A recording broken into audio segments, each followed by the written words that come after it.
ചേട്ടാ ഇത് നല്ല നീളമുണ്ടല്ലോ, അടിപൊളിയാണല്ലോ. അടിപൊളിയാണ്, കുറച്ച് പ്രശ്നങ്ങളുണ്ട്. ഇത് പ്രശ്നം ചേട്ടാ?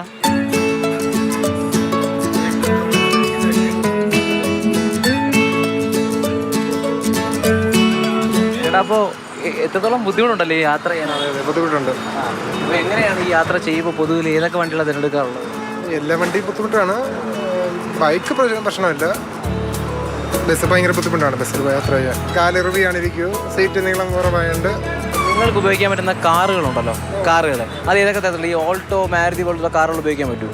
ഇല്ല, അതൊന്നും ഉപയോഗിക്കാൻ പറ്റില്ല. കയറി ഇരിക്കുമ്പോൾ നമ്മൾ പെട്ടിക്കൂട്ടി ഇരിക്കുമ്പോൾ ഫീൽ ചെയ്യും. അതെ, കാലും തട്ടും തലയും തട്ടും. പരിഹാരമായിട്ട് കൂടുതൽ യാത്ര ബൈക്കുകളിലാണ് കൂടുതൽ യാത്ര ചെയ്യുന്നത്. KSRTC അങ്ങനെ ഉപയോഗിക്കാറില്ല. ലെഗ് സ്പേസ് ഉള്ള സീറ്റ് KSRTCയിലും പ്രൈവറ്റ് ബസ്സിലും ഒക്കെ വേണമെന്ന് ഒരാഗ്രഹമില്ല. എന്താ പറയുക, അതിനെപ്പറ്റി എന്താ പറയാനുള്ളത്? അതെ, നമുക്ക് ഇങ്ങനെ പൊക്കമുള്ളവർക്ക് ഇരിക്കാൻ വേണ്ടി പ്രത്യേകിച്ചൊരു സീറ്റ് വേണമെന്നാണ് എൻ്റെ അഭിപ്രായം. രണ്ടുപേർക്ക് ഇരിക്കുന്ന സീറ്റിൽ ഒറ്റയ്ക്ക് ഇരിക്കാൻ പറ്റുള്ളൂ, നിൽക്കേണ്ട കാര്യം നോക്കണ്ട. ഇത് ആന്റണി ചേട്ടൻ, ബാക്കി കഥ പുള്ളി പറയും. സാറിൻ്റെ സൈസ് 13 തന്നെയാണ്. 13 കിട്ടും. 13 കിട്ടും. ഇവിടെ ഇപ്പം 11 വരെ ഉള്ളൂ. ഇപ്പോഴും ആഗ്രഹങ്ങൾ പലതും ഉണ്ട്. നമുക്ക് ക്യാൻവാസ് ഇടണമെന്ന് ആഗ്രഹമുണ്ട്, പല രീതിയിൽ ചെത്ത് പിള്ളേർ നടക്കുന്ന സ്റ്റൈലൊക്കെ കാണാൻ ആഗ്രഹമുണ്ട്. പക്ഷേ ആ സമയത്ത് അതൊന്നും കിട്ടാറില്ല, ഇതെല്ലാം ചെറിയ അളവായിരിക്കും. നമ്മുടെ സൈസിന് ആരിങ്ങനെ ഷൂ ഉണ്ടാക്കാറില്ല. കിട്ടിക്കഴിഞ്ഞാൽ ഭയങ്കര ഹാപ്പിയാണ്. എത്ര വില കൊടുത്ത് നമ്മളത് മുതലാക്കും. കാരണം അത്രയ്ക്കും ബുദ്ധിമുട്ടാണ് ചെരുപ്പിന് വേണ്ടിയിട്ട്.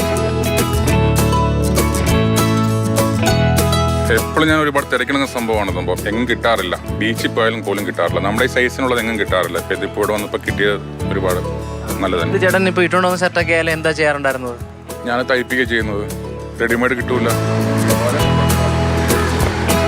ചിലപ്പോൾ കട്ടിലും കസേരയും പോലും പരിമിതികളാകും. വീട്ടുകളിൽ പോയി കഴിഞ്ഞാൽ പിന്നെ വീടിന്റെ ഉമ്മറത്ത് തിണ്ണയിൽ ഇരിക്കത്തോളൂ. ഞാൻ പറയും കസേര വേണ്ട, നിങ്ങളുടെ മുതൽ നഷ്ടപ്പെടും, അതുകൊണ്ട് ഞാൻ തിണ്ണയിൽ ഇരുന്നോളാം എന്ന് പറയും. ഞാൻ അതിന് വേണ്ടി വലിയൊരു കസേര അങ്ങ് പണിഞ്ഞു വീട്ടില്, ചാരി കടക്കാൻ പറ്റുന്ന രീതിയിലുള്ള കസേര. അതിലിരുന്ന് കഴിഞ്ഞിട്ട് നമുക്ക് കാലിൽ താട്ടാൻ പറ്റും. ചേട്ടാ വിവാഹത്തെ കുറിച്ച് എങ്ങനെയുള്ള ആളാണ് അനുയോജ്യമായി കിട്ടുന്നത്? അപ്പം നമ്മുടെ ഹൈറ്റിന് യോജിച്ച് സംഭവം പെൺകുട്ടിയെ വേണ്ട. കാരണം വെച്ചാൽ നമ്മുടെ ബുദ്ധിമുട്ടുകൾ നമുക്ക് തന്നെ അറിയാം. അതുകൊണ്ട് ഹൈറ്റ് കുറഞ്ഞ ആളായിട്ടും നല്ലത്. ടോൾമെൻ അസോസിയേഷൻ എന്ന സംഘടനയിലെ അംഗങ്ങളാണിവർ. ഒരു ബോഡി ഷെയ്മിംഗ് എന്നുള്ള ഒരു കാര്യം കുറവ്, ആൾക്കാർ മാറി ചിന്തിക്കാൻ തുടങ്ങി. ആൾക്കാർ നമ്മളെ അക്സെപ്റ്റ് ചെയ്യുന്നുണ്ട്. റോഡിന് വശത്തെ ബോർഡുകളും ഫ്ലെക്സും കേബിളും ഒക്കെ സ്ഥിരം പരിക്കുകൾ ഉണ്ടാക്കും. വൈവിധ്യങ്ങളെ ചേർത്ത് പിടിക്കുന്ന പുതിയ ലോകം കാണുമ്പോൾ ഇവർക്ക് സന്തോഷമാണ്.